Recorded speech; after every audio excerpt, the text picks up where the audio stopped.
Here's the 5-step method that I was talking to you about for traditional archery.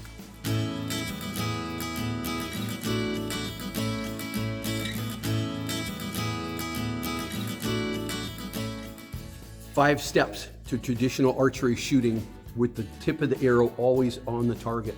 Step 1, you're choosing a gap between the nocking point of the arrow and your index finger, which is always going to be anchored under your chin. This gap can grow bigger, and it makes, when you anchor, it makes the tip of the arrow, it makes the knock of the arrow go up, up, up.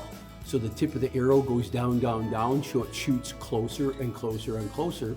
And as you change that gap to make it narrower, the back of the arrow comes down, the tip of the arrow comes up, and it shoots farther and farther and farther and farther. Now, how far can you go with that gap?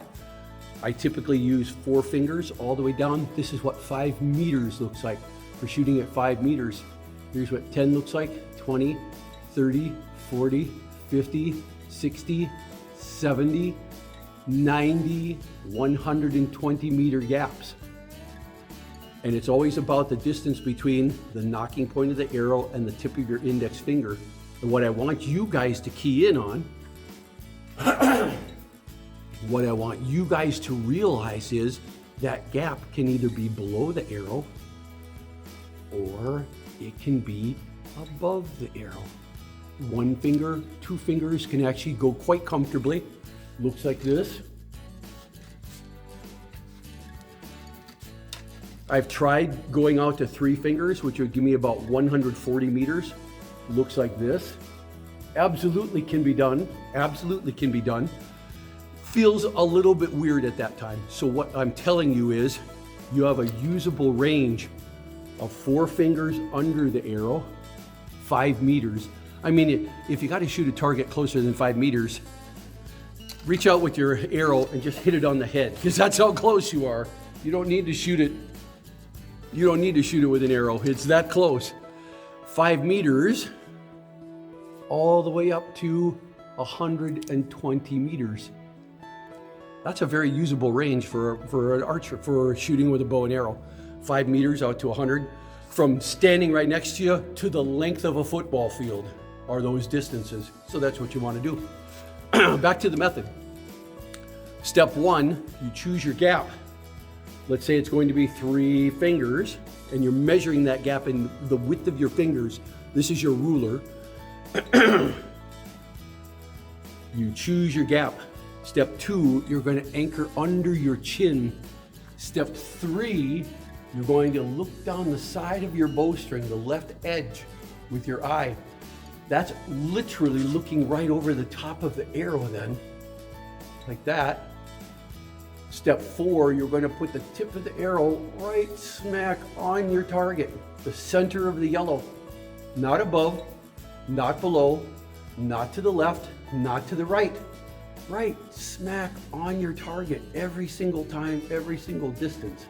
Step 5, you're going to make a small motion release. Small, as small as you can, like the mechanical releases that the compound bows have. They're there for a reason. Those releases are there because compound bows at full draw are only holding 12 pounds, 13 pounds, 14 pounds. They're very unstable. If you do anything wrong, if you were to shoot it with your fingers, a compound bow, and you could, the string is going to ride even on your fingers. It's going to ride to the right, or it's going to ride to the left or to the right, even because of the way your fingers release. And because compound bows are so unstable right at the moment of release, they need a mechanical release to ensure that they make a very small motion release. We have to make a small motion release with our fingers as well. When I shoot, and this is a key point, when I say that I'm putting the tip of the arrow right smack on the center of the target,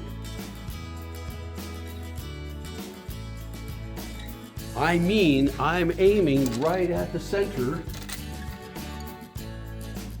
right there. That's where the tip of that arrow, when I look at it, that's where the tip of the arrow is pointing.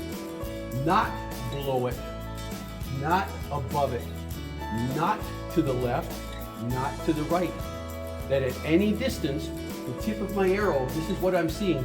I'm seeing the tip of my arrow right smack in the dead center of that bullseye. That's what's unique about this particular method, is that you're not aiming off of the target, you're aiming on the target. Let's go see this in action at 18 meters. Come on. This is the cool part of this method.